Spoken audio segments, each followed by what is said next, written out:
Tammy Oldham Ashcraft, 41 days alone after the hurricane. In September 1983, 23-year-old Tammy Oldham and her fiancé, 34-year-old Richard Sharp, accepted a job delivering a luxury sailboat from Tahiti to San Diego.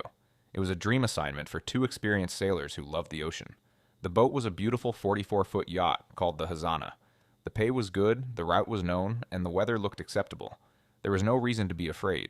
For the first few weeks, the voyage was everything they had hoped for. Clear skies, steady winds, smooth sailing, they were making good time. Then on October 11th, weather reports warned of a tropical storm forming ahead of them.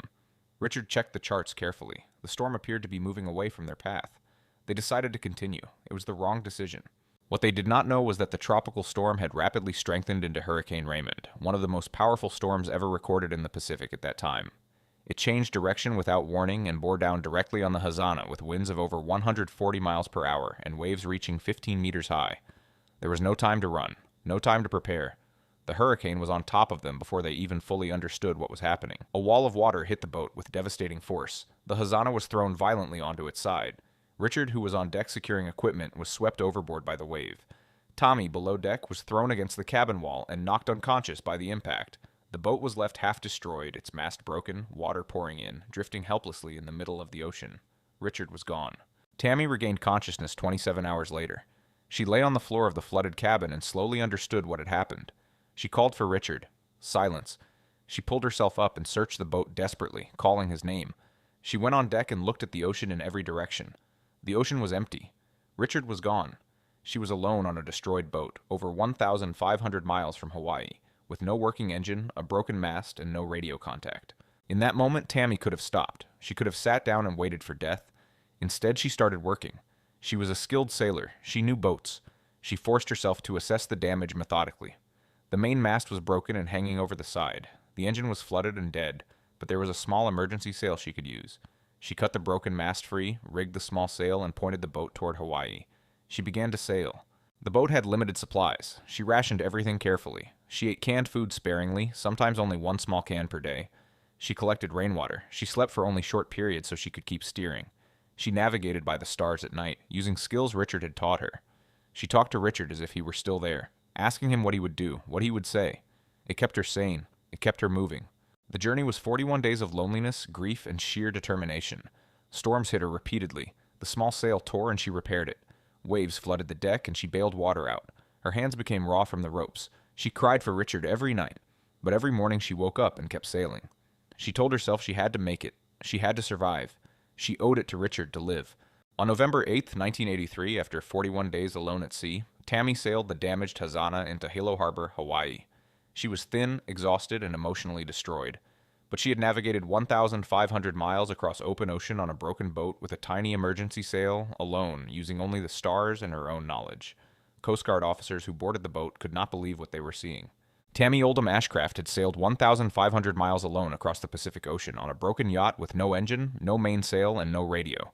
She navigated by the stars for 41 days while grieving the man she loved. Richard Sharp's body was never found. Tammy later wrote a book about her experience, remarried, and continued sailing. The ocean had taken everything from her, but it had not taken her life. Stephen Callahan, 76 days on a life raft. In January 1982, 29-year-old Stephen Callahan, an American sailor and boat designer, set out alone from the Canary Islands to cross the Atlantic Ocean to the Caribbean. He was sailing his own boat, the Napoleon Solo, a small vessel he had designed and built himself. He was an experienced sailor. He had crossed oceans before. This was supposed to be another solo adventure on the water he loved. On February 5th, 1 week into his crossing, something struck the boat in the night. To this day, it is not known exactly what hit it. Possibly a whale, possibly a large piece of debris. But whatever it was, it punched a hole in the hull below the waterline. Water poured in immediately. Callahan woke to the sound of rushing water and chaos. He had seconds to act. He grabbed his emergency bag, his life raft, and abandoned the Napoleon Solo as it sank beneath the waves. The life raft was only 1.8 meters long, barely big enough to lie down in. It was round and orange, made of rubber, with a small canopy. Inside his emergency bag, he had some basic supplies, some food rations, water, flares, a spear gun, and a few basic tools. He was in the middle of the Atlantic Ocean, approximately 800 miles west of the Canary Islands, alone on a rubber raft the size of a bathtub. Callahan was an engineer as well as a sailor. From the very first day, he approached his survival systematically. He mapped out his supplies and rationed them to last as long as possible. He identified his priorities in order: water, food, staying visible to rescuers. He had a solar still, a device that uses sunlight to evaporate seawater and collect the fresh water vapor. It produced very little water, but it was something. And something was everything. He hunted fish with the spear gun. He was good at it. Dorado fish and triggerfish followed the raft constantly, and he learned their patterns. He could predict when they would surface near the raft and was ready with the spear. He ate every part of every fish: the flesh, the organs, the eyes, which contained fresh water. He wasted nothing. Each fish was life for another day. But the raft was failing. It had 2 chambers of air, and after about 2 weeks, one chamber was punctured and began slowly deflating. Callahan worked constantly to keep it inflated, pumping air back in by hand every few hours. He repaired the puncture with his repair kit, but could never fully seal it. He was fighting a slow battle against the raft itself, keeping it alive the same way he was keeping himself alive, through constant effort and refusal to stop. Ships passed him 8 times. 8 times he lit flares. 8 times he waved and screamed. Most did not see him. 2 appeared to look directly at his position and kept going. He could see the lights of the ships at night, so close he could see their silhouettes. And each time they sailed past, he had to start over. Had to choose survival again. Had to pick himself up off the floor of a sinking raft and keep going. On April 21st, 1982, 76 days after his boat sank, a group of fishermen from the island of Marie-Galante in the Caribbean spotted the battered orange raft. They nearly missed it. It was so low in the water from the deflated chamber that it barely showed above the surface. They pulled alongside and were shocked to find a living man inside. Callahan had drifted nearly 3,000 kilometers across the Atlantic. Stephen Callahan had survived 76 days adrift in the Atlantic on a rubber raft the size of a bathtub. He had lost a third of his body weight. His legs were covered in saltwater sores so deep they reached the bone in places. He had repaired his raft by hand countless times. He had been passed by 8 ships, and he had not given up once. He recovered in hospital and went on to write a book about his experience, which became a survival classic. Poon Lim, 133 Days on a Wooden Raft. On November 23, 1942, 24-year-old Poon Lim, a Chinese sailor working as a steward on the British merchant ship SS Benlamond, was crossing the Atlantic Ocean. The world was at war, and the Atlantic was one of the most dangerous places on Earth. German U-boats hunted Allied ships constantly, lurking beneath the surface, waiting. Poon Lim was simply trying to do his job. He had no idea that within hours he would be fighting for his life. At around midday, without warning, the ship was struck by 2 German torpedoes. The explosions were catastrophic. The SS Benlamond began sinking almost immediately. Poon Lim had only seconds to react. He grabbed a life jacket and jumped into the ocean as the ship tilted and went under. Around him, fire spread across the water from leaking fuel. Other crew members were in the water, but within 2 hours, Poon Lim was alone. He was the only survivor. After drifting for 2 hours in the ocean, Poon Lim found a wooden raft that had broken free from the sinking ship. It was about 2 meters square, barely large enough to lie down on. On it, he found some basic supplies: some tins of biscuits, a few jugs of water, some flares, and a flashlight. He had no idea how far he was from land or whether anyone would come looking for him. He settled onto the raft and waited. The supplies ran out within weeks. Poon Lim had to find another way. He unraveled wire from the flashlight and bent it into a fishhook. He used the canvas from his life jacket as a net. He caught small fish with his hands and used them as bait for larger ones. He collected rainwater by stretching canvas across the raft when it rained. When it did not rain, he drank carefully and sparingly from whatever he had stored. Every single resource was used. Nothing was wasted. The Atlantic was brutal. Winter storms hit the tiny raft with enormous waves. Poon Lim clung to the ropes on the sides as walls of water crashed over him, washing away some of his supplies. Sharks came frequently. One night, a particularly large shark began bumping the underside of the raft repeatedly, trying to tip it over. Poon Lim smashed it over the head with his water jug until it swam away. The ocean tested him every single day. Ships passed him 3 times. Each time he lit a flare or waved frantically. The first 2 ships did not stop. One appeared to see him and then sailed away anyway.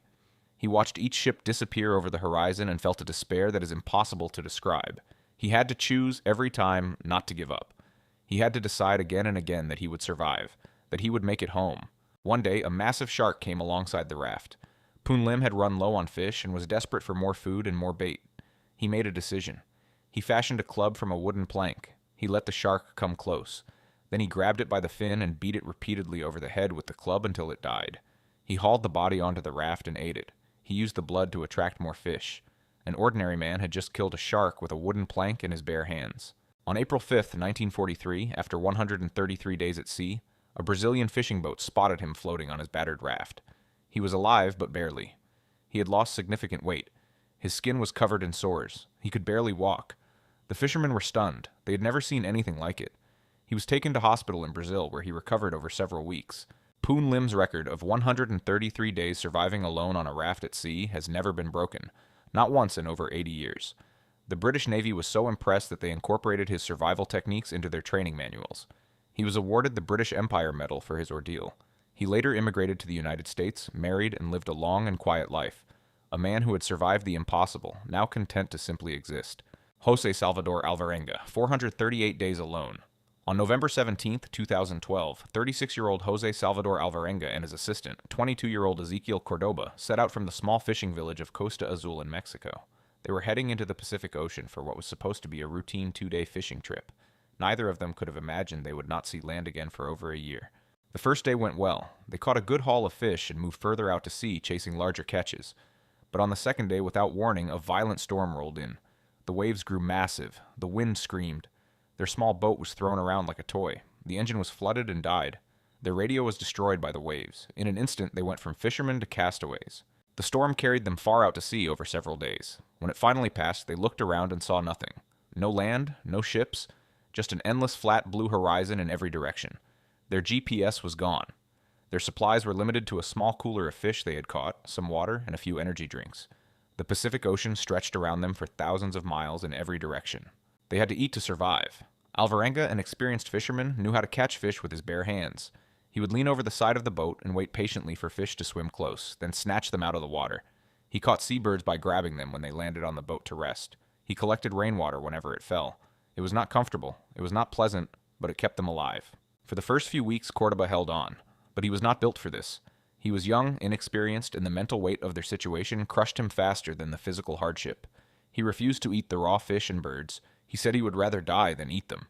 Alvarenga begged him to eat, forced food into his hands, tried everything he could, but Cordoba stopped eating entirely. After about a month at sea, Ezequiel Cordoba died. Alvarenga held his body for 2 days, talking to him, unable to accept what had happened. Then, alone in the middle of the Pacific Ocean, he made the most difficult decision of his life. He slid Cordoba's body into the water. He was now completely alone, thousands of miles from land, with no engine, no radio, and no hope of rescue. Alvarenga kept going. Months passed. He developed a daily routine to keep his mind from breaking. He fished in the morning. He collected water when it rained. He talked to himself out loud. He talked to Cordoba's spirit. He made up conversations with his family back home. He sang songs. He prayed. Anything to keep the silence from swallowing him. The ocean threw everything at him. Sharks circled the boat constantly, bumping against the hull at night. He fought them off with his fists and with pieces of the boat. Massive storms tossed the vessel violently, and he tied himself to the boat so he would not be swept overboard. The sun burned his skin until it peeled. Saltwater sores covered his legs. But every morning he was still alive. He lost track of time. Days and weeks blurred together. He had no idea where he was or how far he had drifted. He drank turtle blood when there was no rain. He ate raw turtle meat, fish intestines, jellyfish. His body adapted in ways he could not have imagined. He became something different from who he had been when he left Mexico. Not less human, just harder. More animal, more ocean. On January 30th, 2014, after 438 days at sea, Alvarenga spotted something on the horizon. Land. He could not believe it. He had seen mirages before, shapes that dissolved when he got closer. But this did not dissolve. It grew bigger. It was the Marshall Islands, tiny remote atolls in the middle of the Pacific, nearly 10,000 kilometers from where he had started. He stumbled onto the beach and was found by 2 locals who were terrified by his appearance.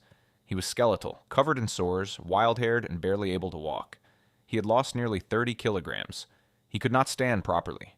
His legs had forgotten how to move on solid ground. He was rushed to a hospital where doctors said they had never seen anyone survive such conditions for so long.